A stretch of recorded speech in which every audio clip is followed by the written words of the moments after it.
The council chamber of the astral crown shimmered with cold grandeur. Suspended platforms ringed a vast void in the center, each holding the representatives of a different species. Hollow maps projected the frontier in jagged lines of red, the Drath advance creeping inward like frost across glass. Commander Varen Scholl stood at the edge of his platform, scales catching the pale light.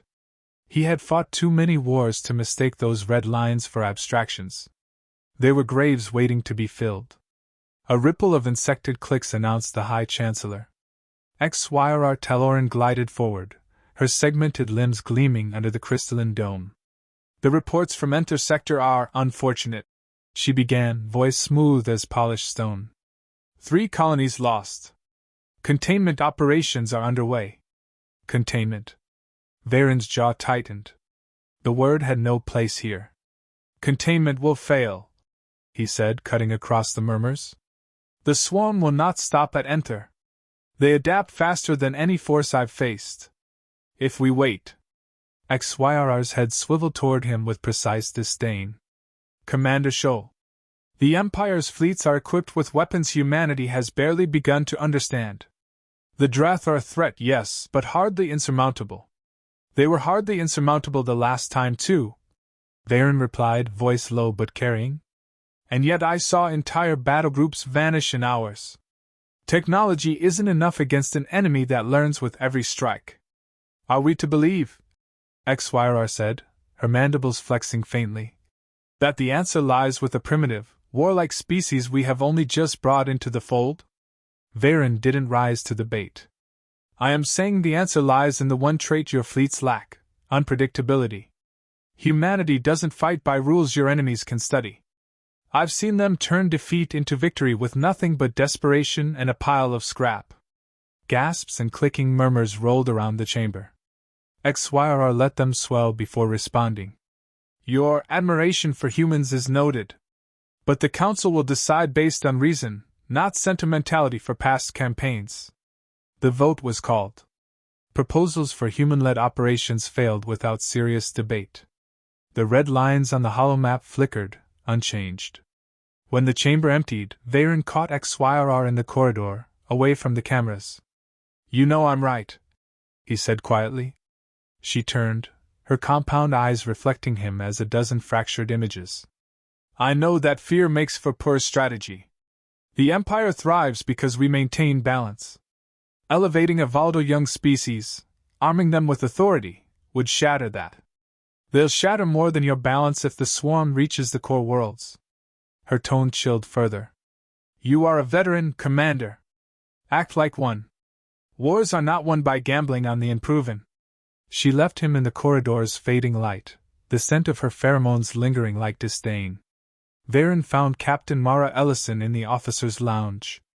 The human sat alone at a corner table, boots up, nursing something in a chipped mug.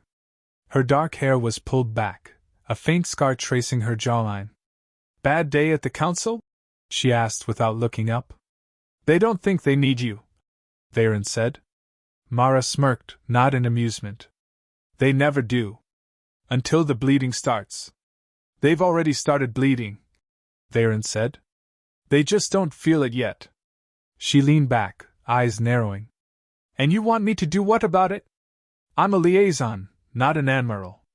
They won't give me a command. Hell, they barely let me speak at briefings. I'm not asking for politics.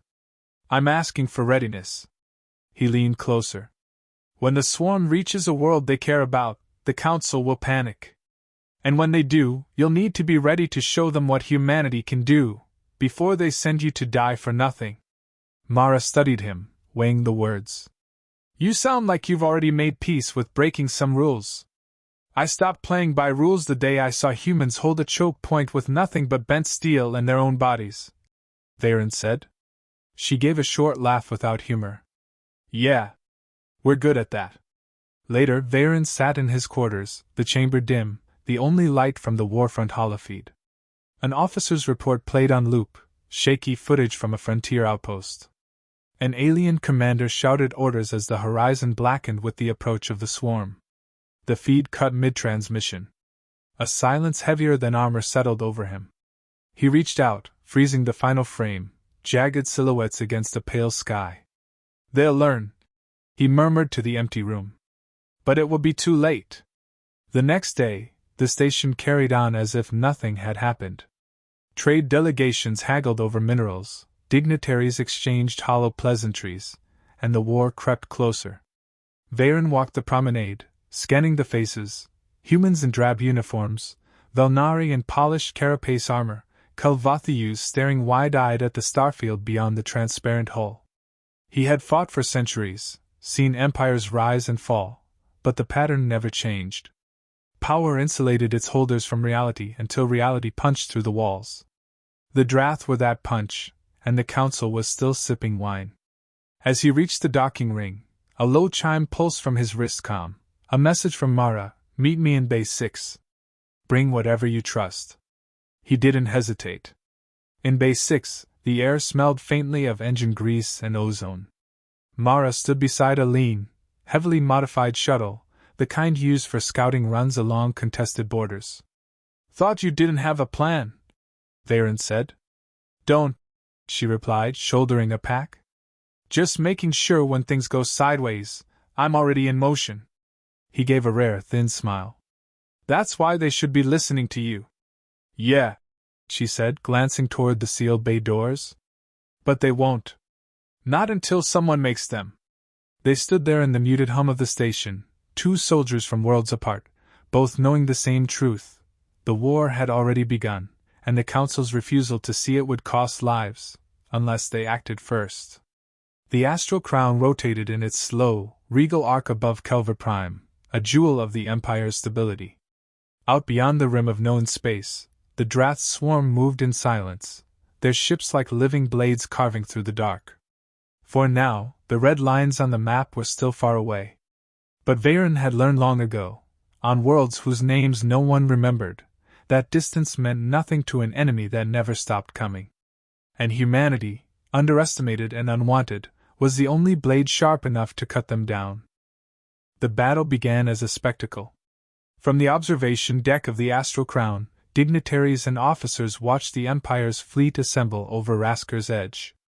Dozens of warships gleamed in the system's pale light, their hulls etched with centuries of victories. The High Chancellor herself had authorized the strike, proof, she claimed, that the Drath would break before superior firepower. Commander Veyron Scholl stood beside Captain Mara Ellison, arms folded as tactical feeds streamed across the wall-sized displays. Alien admirals spoke with crisp confidence, their voices broadcast to the council chamber below. Then the swarm arrived.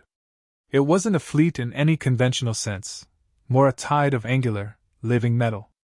Their vessels moved in uncanny synchrony, folding around the Empire's formation like a predator testing its prey. "Here it comes," Mara muttered. The Empire opened fire.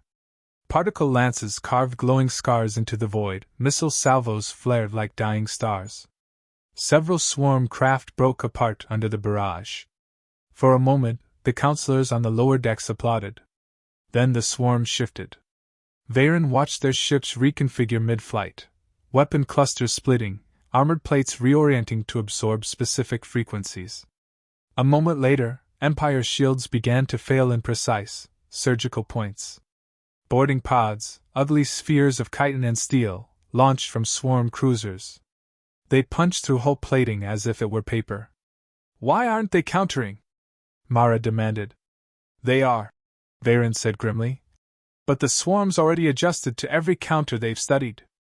On the displays, alien troops fell back, formation discipline unraveling. One feed showed a Velnari officer dragged screaming into the darkness of a ruptured corridor. Another cut out as clawed limbs punched through a command console. The flagship's transmission ended mid-sentence. Silence took the observation deck. In the council chamber an hour later, Xyr Taloran addressed the assembly as if delivering an economic forecast. "The engagement at Rascar's edge is a tactical setback. Losses are regrettable, but the enemy is contained.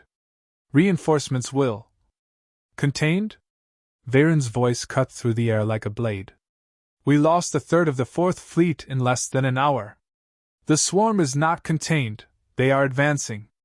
Gasps and clicks rippled through the chamber. XYRR's mandibles shifted in the faintest sign of irritation. Commander, you are not recognized to speak. Recognize this, then, Varen said, stepping forward. You lost because you fought them on predictable terms. You fielded ships they could study, tactics they could counter. Humanity. Enough. XYRR snapped, slamming her staff against the crystalline floor. We will not gamble the Empire's stability on a barbarian species. A low murmur passed between several minor counselors, uncertain, curious. Varen caught it. The first crack in her control. That evening, Mara nursed a glass in the mess hall, eyes fixed on the muted newsfeed replaying the battle's final minutes. A handful of human officers sat around her, their voices low. They treat us like blunt instruments, one lieutenant said. First in, last out, but never at the table where it counts. They don't think we belong there, Mara replied. Another officer leaned in. Then maybe we stop waiting for permission. Varen appeared at the table's edge. I agree. The conversation stilled. He set a data slate down. A swarm scout group was spotted near the Koro belt. Not large. Dangerous enough to matter, small enough to engage without a full fleet deployment. And? Mara asked. And, Varen said, we go there. Officially, as a training exercise. Unofficially, we prove the point they refuse to hear. One officer whistled. If we fail, they'll hang us for it. If we fail, Varen said evenly, we'll be dead before they can. 2 days later, the Iron Pike, a stripped-down strike cruiser, slipped from the Astral Crown's shadow and burned toward the frontier. Its crew was an uneasy mix, human marines and battered exosuits, Kalvathi veterans loyal to Varen, and a handful of alien volunteers curious enough, or desperate enough, to fight under human direction.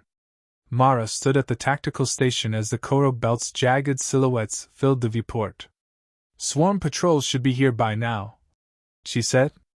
They're here, Varen answered, pointing to faint sensor echoes threading between asteroids. The first volley came fast, organic projectiles that cracked into the Iron Pike's outer hull. Mara barked orders. Shields down to 70. Hold fire until my mark.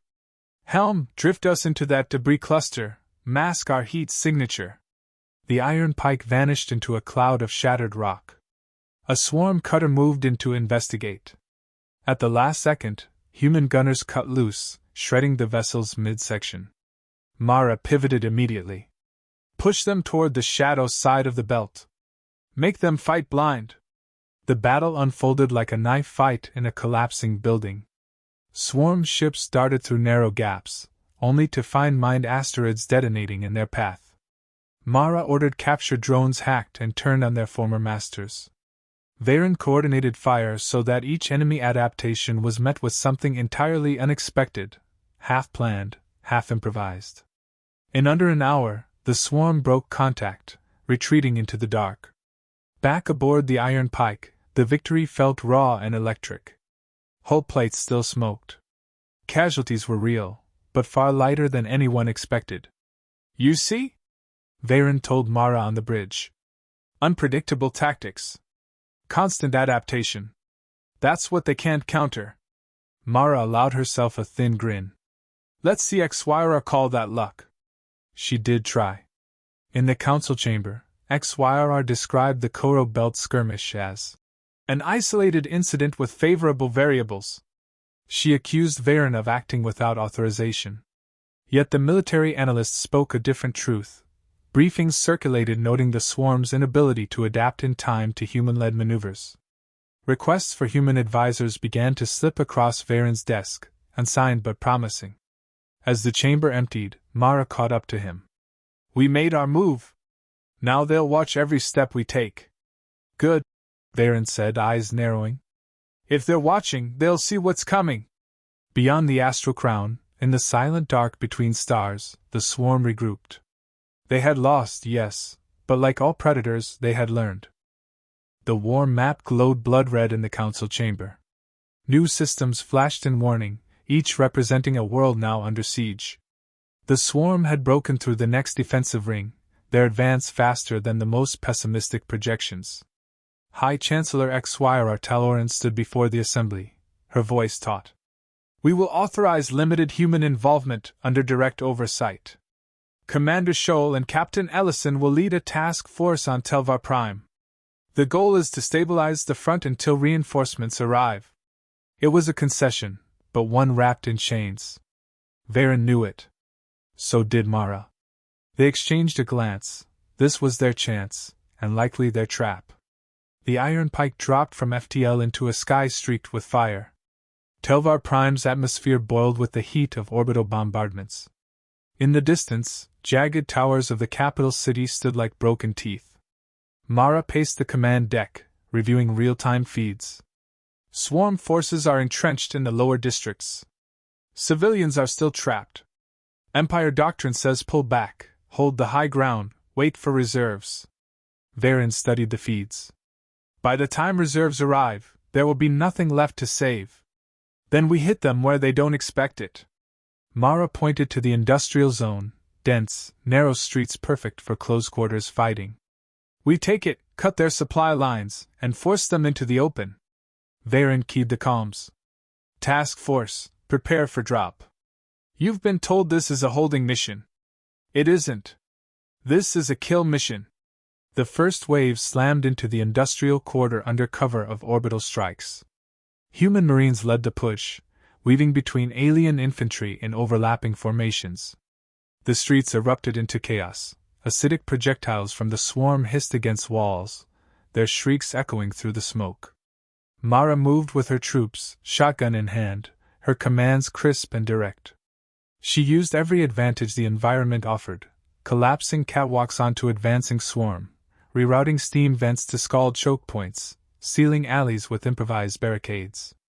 Varen coordinated from the field command post, his voice calm under fire. Squad Theta, swing east and flank. Gamma, pin them against the refinery wall. Don't give them space to adapt. The swarm countered quickly, surging from side streets in coordinated waves. But each time, Mara's units shifted faster, ambushes sprung from rooftops, hidden charges detonating at precisely the right moment. Hours into the battle, the swarm's movements changed. From the horizon, a massive shadow descended, a hive ship, its carapace glistening as it pushed through Telvar's atmosphere. The ground shook as it anchored itself in the heart of the city. The comms exploded with alarm. Several alien commanders called for retreat. They'll glass this district if we stay, one shouted. Then we don't give them the chance, Mara said. She opened the all-hands channel. If they want Telvar, they have to come through us. Every street, every doorway. No ground given. Varen backed her immediately. Fleet elements, converge fire on my mark. Ground teams, drive them toward the intersection at Grid 7. That's our kill zone. The next hour was a blur of brutality. The swarm pressed forward, their larger warforms smashing through defenses. Human and alien soldiers fought side by side, blood mixing on cracked pavement. Mara's voice never wavered as she called out firing arcs and fallback points. At Grid 7, the trap closed. Varen gave the signal, and every remaining heavy weapon lit the intersection. Plasma fire, mass driver rounds, and improvised explosives tore through the concentrated swarm ranks. The hive ship shifted in pain, its outer shell splitting under coordinated orbital strikes. The final barrage collapsed its central spine. It crashed into the city with a sound like tearing mountains. When the smoke cleared, Telvar Prime still stood, ruined, scorched, but alive. The cost was staggering. Casualty reports scrolled endlessly across the screens. Too many names. In the rubble, Varen found Mara sitting on a piece of shattered wall, armor scorched and helmet at her feet. Blood streaked her temple, but she was breathing. You're supposed to be in the med bay, he said. I'll get there, she replied, watching smoke curl into the sky. Not before I see the look on XYR's face. That look came hours later in the council chamber. The High Chancellor's mandibles twitched as she read the reports. The task force had held Telvar. The swarm's advance in the sector was broken. The Council commends the actions of Commander Scholl and Captain Ellison, she said, each word carefully measured. Varen didn't care for the commendation. He looked past the politics to the holomap, where new red lines were already forming elsewhere. This was only a pause in the war, not its end. In the medical wing, Mara lay propped against a pillow, skin pale but eyes sharp. Varen stepped in, a data pad under his arm. "There's shifting doctrine," he told her. "Requesting human advisors for multiple fleets. You've started something they can't roll back." "Started?" She gave a tired grin. "We're just getting warmed up." On the far side of the galaxy, the Swarm Queen studied captured battle footage. Her multifaceted eyes reflected human soldiers fighting in the streets of Telvar, adaptable, relentless, unyielding. She turned to her brood with a hiss. The next wave would be ready.